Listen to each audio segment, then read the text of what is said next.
Welcome back.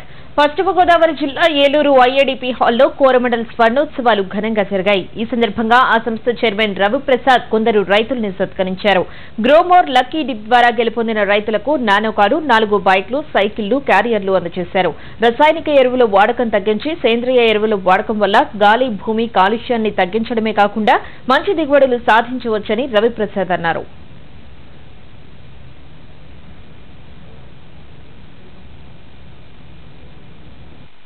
Nano car, 4 motor cycles, 32 సైకిళ్ళు, tiffin carriers ఈ యొక్క సభలో జాయింట్ డైరెక్టర్ ఆఫ్ అగ్రికల్చర్ గారు, DCMS సత్యనారాయణ గారు, మా సహోద్యోగి సుబ్బారెడ్డి గారు పాల్గొన్నారు.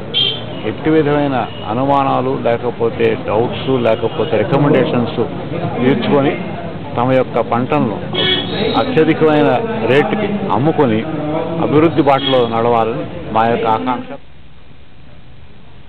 హైదరాబాద్